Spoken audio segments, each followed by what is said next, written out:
Hi, this is Mark Wiencek, microbiologist with Contec.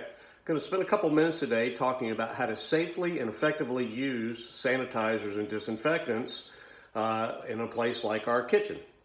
So let's get right to a couple of products that we might have if we can get them from the store. One is Lysol.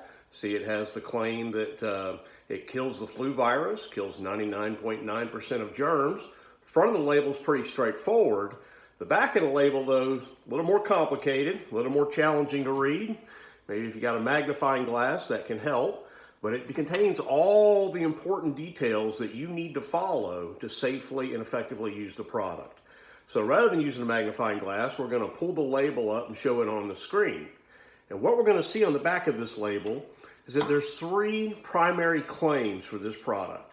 One is just to deodorize. So this would just be, I want to spray a surface or an area and make it smell better. But then when we get into actual claims involving germs, we have two kinds of claims. One is sanitization. And to sanitize, you need to spray this product on a surface and it must remain wet for at least 10 seconds.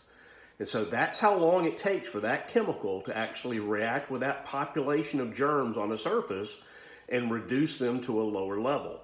It's not an instantaneous effect. Must remain wet for at least 10 seconds. Okay, now let's go down to even a higher level claim to disinfection. So that's to even kill more germs that might be on a surface. In this case, the same chemical can be sprayed on the surface, but it has to remain for 3 minutes to actually kill most types of germs. There's even another part of the label that says for some special germs, we might have to leave it on wet for 10 minutes. And so you can't just spray the product and expect that you're going to get the full performance. You may have to reapply the product several times or apply enough that you can get that contact time to disinfect the microbes of concern. All right, let's go to another product here. This is actually Clorox brand wipes. It's the name Clorox, but it's not actually bleach. It's a different chemical. And again, the front of the label, pretty straightforward, kills 99.9% of bacteria and viruses and germs and mold and mildew. But if we go to the back of the label, again, very complicated type language. It's difficult to see even with a magnifying glass. So let's pull up that label.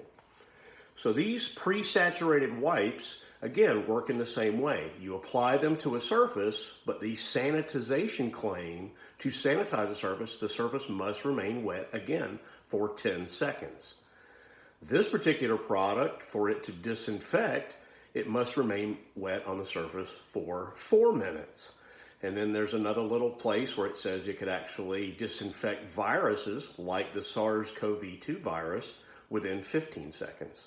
So again, the key is for all these different products, they have different contact times because there's different types of disinfectant chemicals in there and at different amounts. And so you've got to leave it on the surface for it to work. The other key part of disinfectants is not about mixing them together. So we've heard some folks now starting to mix some different solutions that they have in their house together. This is very dangerous and is not advised. You need to follow the instructions on the labels and not mix any of these disinfectants together. I hope that helps everybody have a safer day and be able to use these products effectively. Thank you.